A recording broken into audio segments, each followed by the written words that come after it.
Cette semaine à Scolaire Le Monde, on interview Brendan Gallagher et Juraj Sniečanský.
Parlez-nous de l'événement. Bonjour, écoutez, nous on avait Juraj Sniečanský puis Brendan Gallagher comme porte-parole. On a décidé de faire un événement avec ça en conjonction avec le cube électrifié Ford. Donc eux ils se déplacent pour ça. C'est un simulateur de conduite pour les véhicules électriques. Puis en même temps, on a les joueurs qui viennent ici pour une signature d'autographe. Un peu pour nous remercier de leur fournir un véhicule. C'est un peu comme ça qu'on fonctionne avec eux.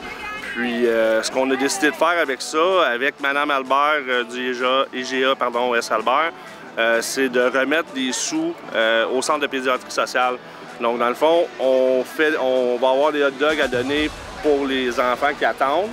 Puis tous les sous que les gens vont donner pour avoir les hot dogs, mais ça va être remis au centre de pédiatrie sociale. Who was the hockey player who inspired you the most when you grew up?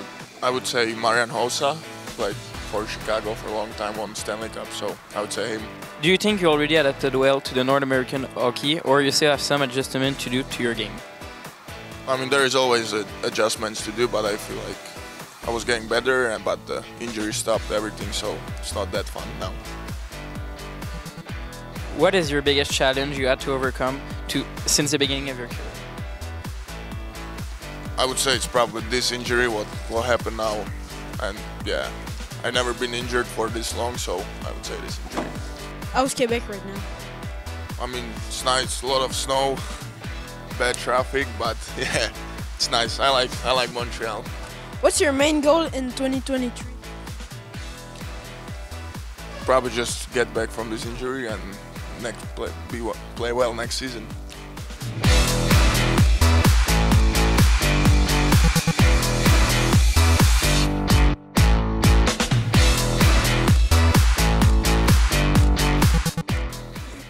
Why do you think you were picked #1 overall in the 2022 draft? I don't know. You need to ask Montreal Canadiens. I don't know why did they pick me. Yeah. Avec notre premier choix au repêchage, with our first pick in the 2022 NHL Draft, les Canadiens de Montréal sont fiers de repêcher from the Slovakian national team and TPS Turku, Juraj Slavkovsky.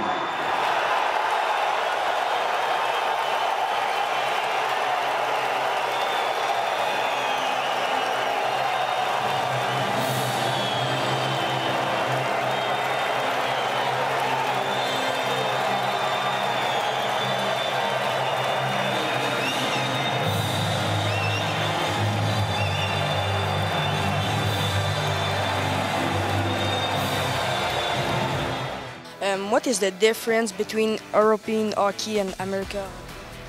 I think it's just the size of the rink that it's smaller here, so that means it's a little bit faster and you have less time than in Europe. Were you surprised to be selected first pick in the last NHL draft? Oh yeah, I was really surprised. I didn't really expect that, but it happened. They gotta get the first goal in that new rink. They'll take on the Winnipeg Jets. That'll be a historic night. Good steal. Slafkovsky with shot, score! Walk up to the Bell Center, big man. Juraj Slafkovsky first in the NHL.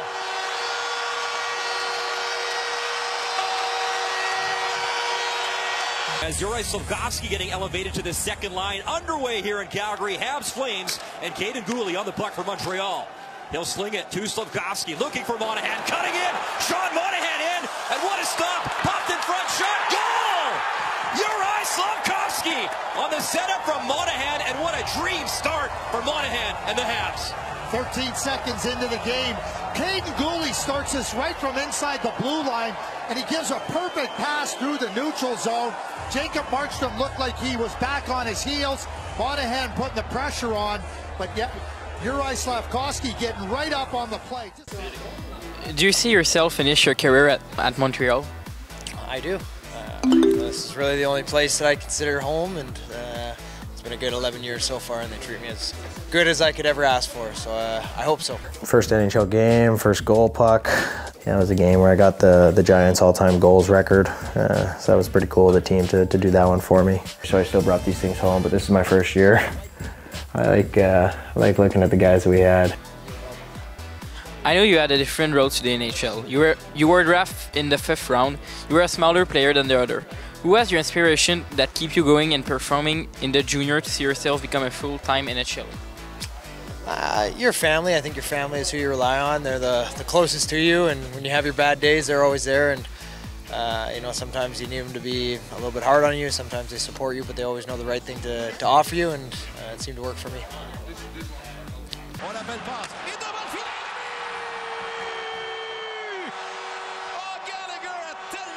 Accélération de Gallagher. Gallagher saisit la rondelle. Travaille le long de la clôture. Cherche à revenir. Une feinte. Gallagher. Tire. Et compte! Tente la feinte et voilà Tatar et Gallagher! Petrie peut en faire encore plus. Il en fait déjà plus qu'on pense qu'il devrait en faire. Oh, quel bon jeu!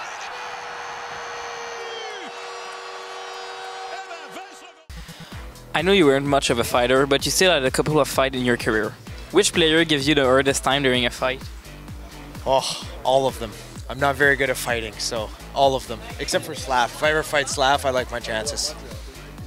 What hockey level were you playing when you were 14 years old? When I was 14, that would have been bantam hockey. Yeah, I was 2 years away from playing junior hockey. It's when you get drafted into junior. So yeah, I would have been in bantam. Do you think you can do anything you want just by working hard? I think to a certain extent. I think you know, everybody needs. There's a little bit more that goes into it as well. But I think the most important thing is a hard work ethic. I don't think you can accomplish anything without working hard.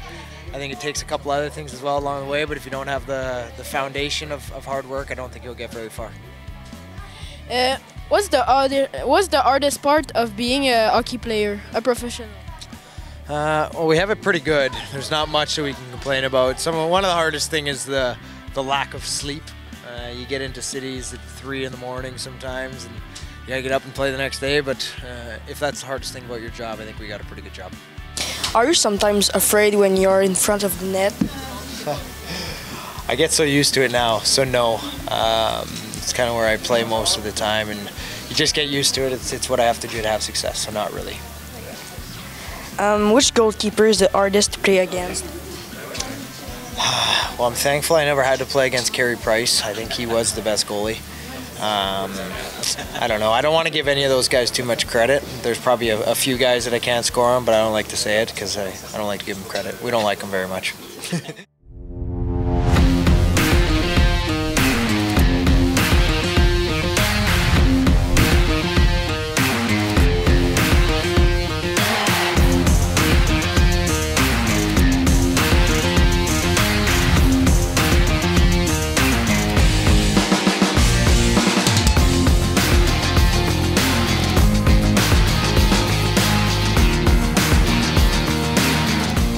sommes accompagnés de ma tante Sonia. Quand as-tu commencé la moto? J'ai commencé beaucoup en étant plus jeune, mais la moto, j'ai vraiment commencé en 1997. Nous sommes avec Thomas pour faire de la motocross. Quand as-tu commencé la moto? L'année passée, avec mon cousin, que lui, ça fait longtemps. C'est quoi le plus impressionnant en moto? Pour ma part, en fait, il y a deux choses extrêmement impressionnantes. Il y a les courses, un temps qui est une chose, et au-delà des courses, il y a aussi le freestyle. Je ne sais pas s'il y en a certains qui connaissent ça. Le freestyle, c'est des figures qu'on fait à l'aide d'une rampe dans les airs. Donc, ça aussi, je trouve ça très impressionnant. Personnellement, pour moi, c'est le freestyle et les jumps. C'est quoi ta première moto?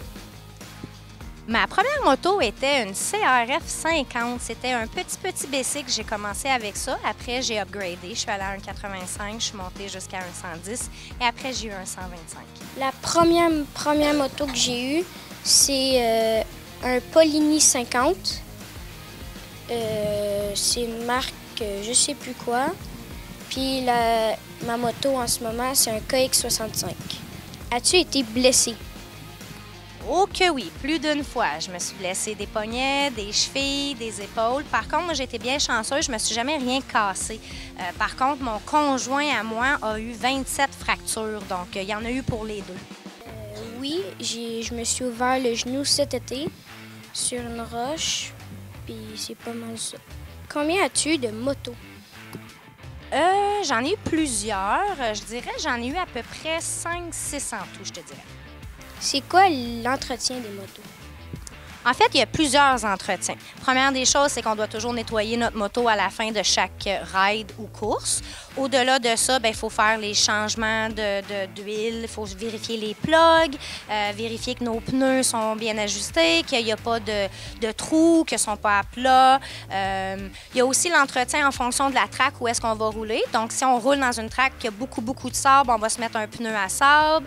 Donc, ça dépend. C'est toujours en fonction de la run qu'on a fait, dans le fond. T'as le changement d'huile, les bougies. Là, il faut que tu regardes tes breaks, tu mets du WD-40. Puis il y a pas mal de choses à faire. C'est quoi, où que tu as déjà roulé? Dans le fond, nous, on a fait pas mal le tour du Québec et de l'Ontario parce que mon conjoint à moi faisait des shows, des spectacles, donc on gagnait notre vie de cette façon-là. Fait que je te dirais, ici au Québec, on est allé à X-Town, on est allé à MXPN, on est allé à Latuc, qui est le plus gros parc qui existe au Québec. Il y a 9 tracks de motocross, donc c'est vraiment un des belles endroits. Il y a X-Town, je me rappelle pas si je l'avais dit. Fait qu'en gros, c'est pas mal les tracks qu'on a fait ici, mais il y en a encore plusieurs autres, là, par contre. Le plus souvent, c'est MXPN, sinon X-Town ou Latuc.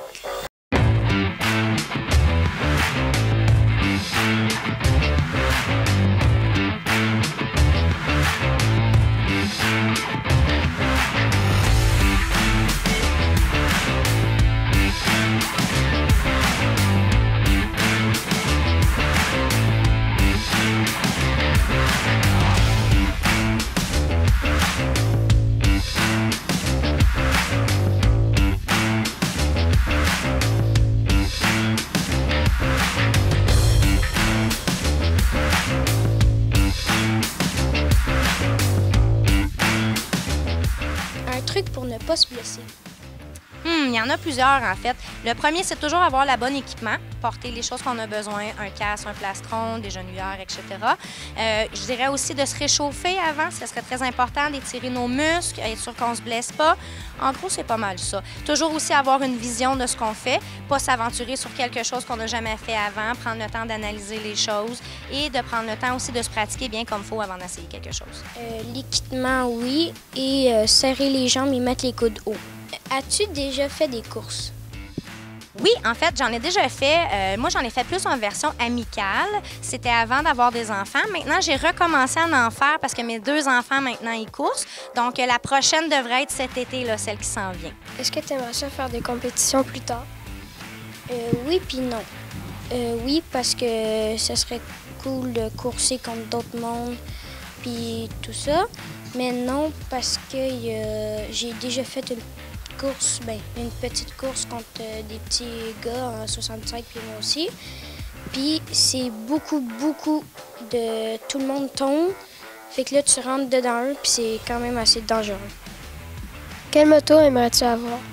C'est un YZ85. C'est juste en haut de la 65. C'est un peu plus fort, plus rapide. Je pense que dans 2 ans, j'aurai un YZ85 si mon père en a. C'est à peu près 2500.